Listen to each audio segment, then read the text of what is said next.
welcome back to my menopause transition diary. This is episode 9.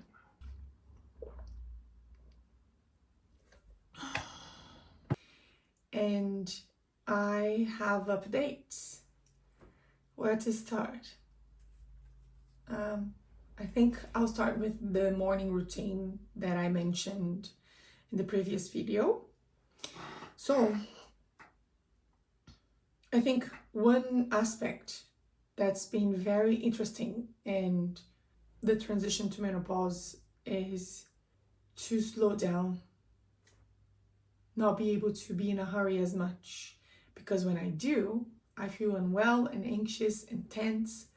And I was discussing this with my good friend from church, and she said, allow 10 minutes. For everything you do, allow 10 minutes extra. So to any appointment, to anything I have to do, I will give myself 10 more minutes. And that way I won't feel this in a hurry and anxious and stressed out, because the stressors have to be managed a lot in the stage of life. And I can't stress this enough. Stress management is a big part of treating yourself in the menopause transition. And what that means is managing your stressors and working working for decreasing them. Working and making choices and lifestyle changes that will benefit you to cope better with stress in life. Stress is a normal part of life, but I've changed my mind a little bit in this sense, because in this stage of life, stress is very harmful for us, because our neurochemistry does not accept stress as well as it used to be. And it's very harmful, impactful. And it causes our cortisol levels to go up, and it's very hard for them to come down unless we put in place routines and practices that help us to not be as stressed. It's different. I'm sure you know how stressful our lives is as, homemakers and women who work a lot, and we raise families, and stress is part of it. But in this season, it can be really harmful. And like I said before, it's a lot of work to feel well. And one of the things is to manage stress. So the morning routine, oh my God, well, so much for just the morning routine introduction. The morning routine is something quite simple, and well, it is to me because I've been practicing for years, and I found in this season it's been extra helpful because of all the things I've mentioned before. The stress, being in a hurry and being everywhere, and it's just a space to start your day slow with self-care. And for me, it's easier to do in the morning because my mind is clear and I can start the day better. So what I do is I wake up early, very early. I wake up at 5, and it's been the case for years because I had other things to do. I wake up at 5, usually 4:30 every day. I implemented this habit years ago because I needed time for myself. After I had my children, I was never by myself, and I could not do the things that required a lot of focus other than work. So since my kids were able to sleep the whole night, I would wake up earlier, and I took a lot of advantages from this habit. I've done all my studies, my training as a counselor, like that, for example. And anything I want to implement in my life, books I have to read, studies I have to go on, and it's been really helpful, and to give me time to start my day slow, breathe, and doing something for myself only, specifically, and being a little selfish, if I can put this way, and putting myself first, because once your babies are awake, já era, as we say in Portuguese, it's gone, your time is gone. So okay, what I do is I wake up earlier. You don't have to wake up at 5, but waking up a little earlier than you do and establishing a wellness routine. For me, is something like I do my prayers.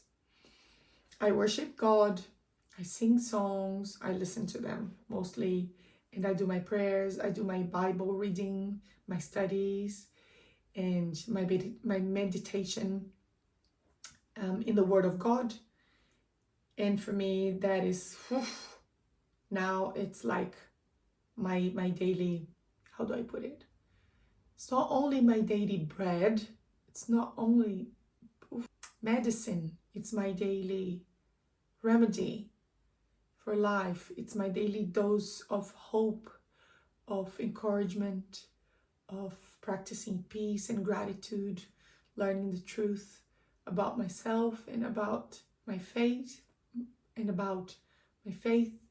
where I get to think of all the things that are bothering me, and I give them to God in prayer and in petition.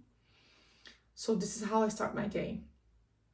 Then after, I would go on and study or work out or practice formal meditation, which is sitting down and breathing systematically, focus on your breathing. I have a channel. I have a video on my channel explaining what I think of mindfulness as a therapeutic practice. So, and then I also do my diaries. I have journaling for worry. I have journaling for encouragement. I have journaling for feelings.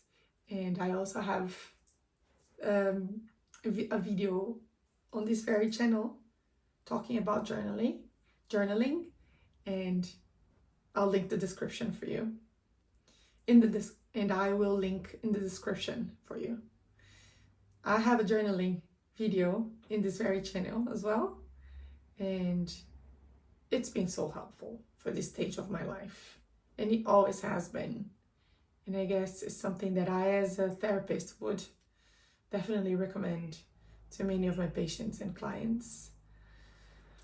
Well, yeah, okay. That's it. Morning routine. It's very important. For you, it could be something like waking up earlier, stretching, having a cup of tea, warm water with lime, or maybe saying your prayers, or breathing exercises. There is so much wealth in breathing exercises online, internet, YouTube, Instagram. Oh my God, it's just very, very helpful, because we take ourselves out of the autopilot and we get to live life fully when we practice being here and now, either practicing meditation or breathing exercises or something like that. So, okay, now back to what's been going on with me in my treatment in this menopause transition. I am sleeping well most of the days. I feel close to normal in my sleep again. Cause 3 years having struggles to sleep, it's something to remind. It's something I have to tell you.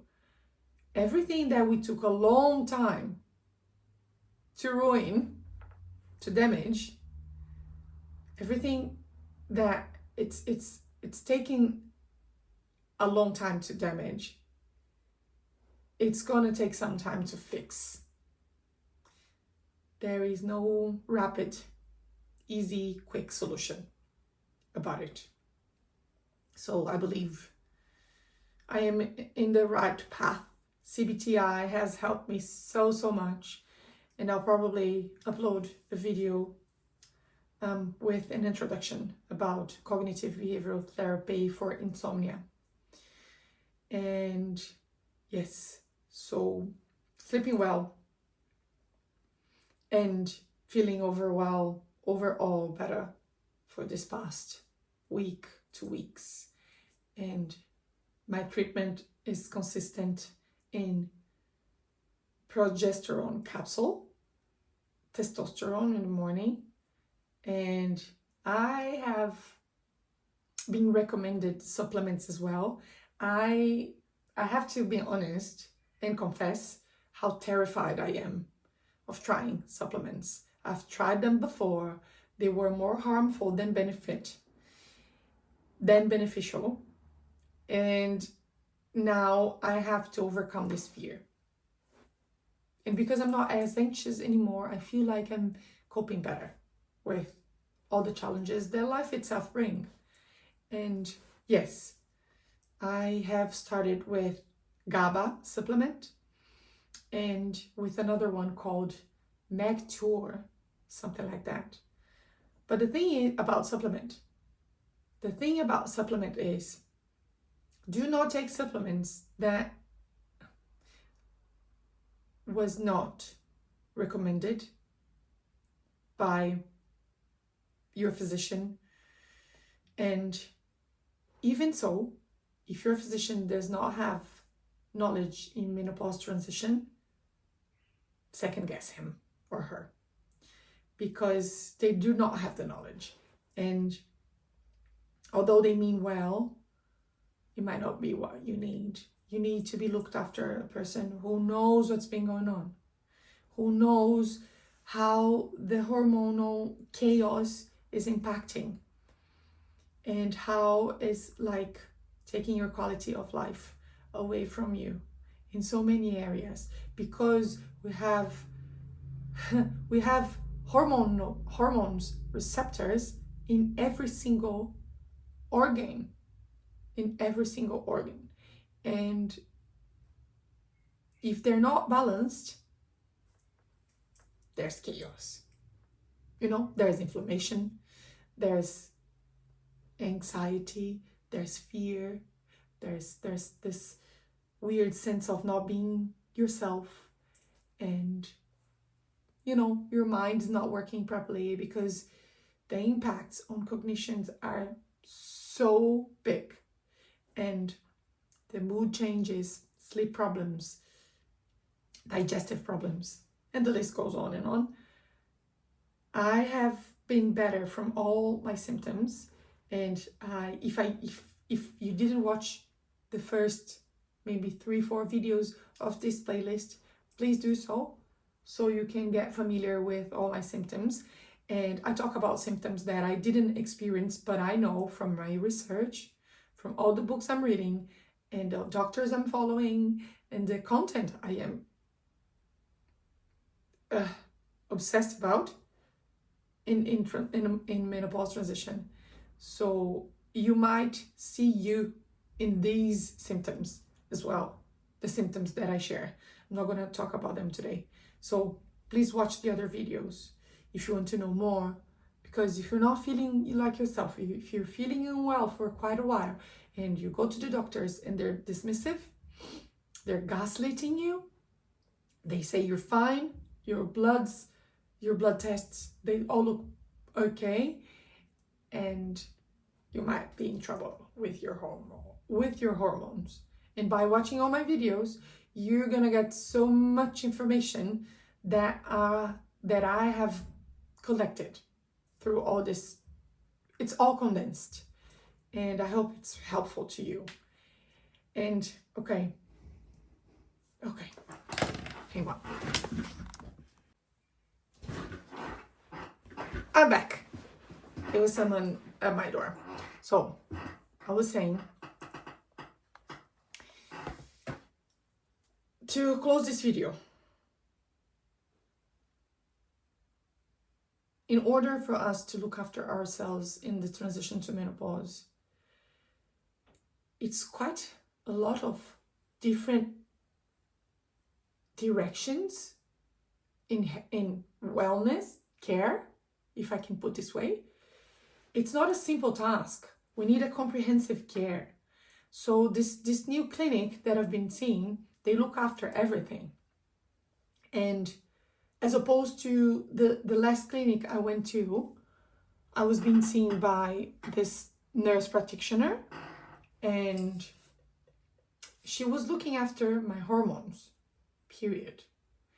And she didn't give much information. She didn't teach me anything. She didn't recommend me anything else. Here, take your progesterone cream, the compound one, and let's see if it works. And then the second thing she asked me was to do the testosterone and nothing else. Before seeing her, I was researching a lot, and I still am. I can't tell you how many books I am diving into. But all of the experts, all specialists in menopause transition, they talk about diet, they talk about exercise, they talk about stress reduction, they talk about supplementation, and they talk about hormonal replacement therapy. So we have 5 areas in life to tackle if we want to take care of this amount of problems that menopause transition creates for us. And none of the 5 areas, 5 aspects, if I can put this way, no, 5 areas is better. The practitioner I was seeing before was, she didn't tell me anything. Whereas this new place, it's more like a program. And I had to subscribe myself to this program. And the doctor, she changed me into the progesterone capsule.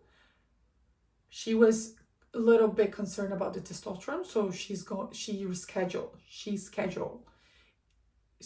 a blood test, because too much testosterone for women is very detrimental. So I have to keep it very balanced. And by the way, this is the only blood test we take that is reliable, because the other hormones, we can't measure them properly with blood tests, only with symptoms. Doctors, specialists, they rely on the symptoms. So this is why your GPs, our GPs, the GPs, they don't know, because they rely only and solely in blood tests. And menopause transition cannot be handled with blood tests unless they're measuring testosterone. So it's going to be a lot of work. And I recommend you to find some source of all this information. And it is so overwhelming. So this program I am subscribed, they give me so much information. I get to talk to a doctor, to a naturopath. They focus on my diet. Nothing was said about exercise, because maybe with my information, they know I exercise, but there is specific exercise for people in our age. And for me, as I'm trying to go back for my runs, and I'm not succeeding in it, because after I run, I feel exhaustion. And like the last book I read says, we should exercise to exertion, but not to exhaustion.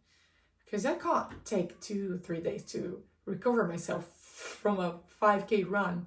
That's unthinkable. And I am sort of grieving the fact that I can't run as much anymore, if ever, to be honest. I'm trying to be open-minded because I need to do everything that is good for me and my health at this weird stage and transitional stage. That's the thing. It's moving. It's as if life is yelling at me, hey, we're changing. And you're going to change whether you like it or not. And you're not going to be the same. And the same is not the same every day. It's not the same. So get used to the change. So relearn about yourself. This is what my life is telling me right now in sound voices. So yeah, I just started with the supplements, and this is what I have to talk about today.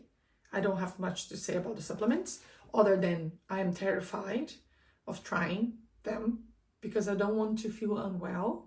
And every time I take them, I like freeze a little bit for a few hours to feel my body, to feel what's been going on. Like there is this alertness.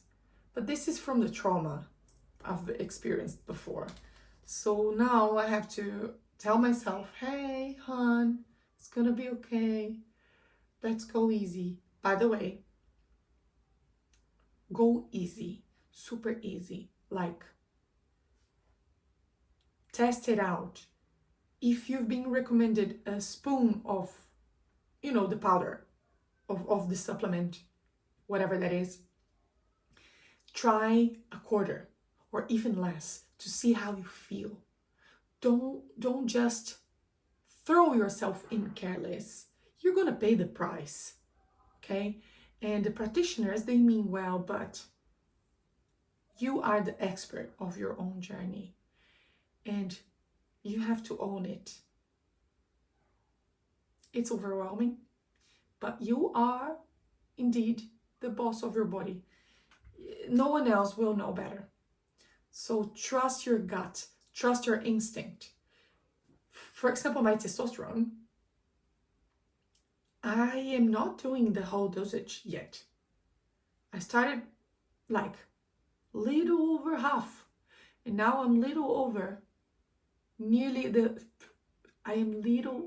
the half I started, and I am acclimating myself with it because for me, this is the best approach to start tackling problem by problem, slowly, in order to avoid disrupting the wellness and calming down all the symptoms gradually and slowly and efficiently. So, comprehensive care.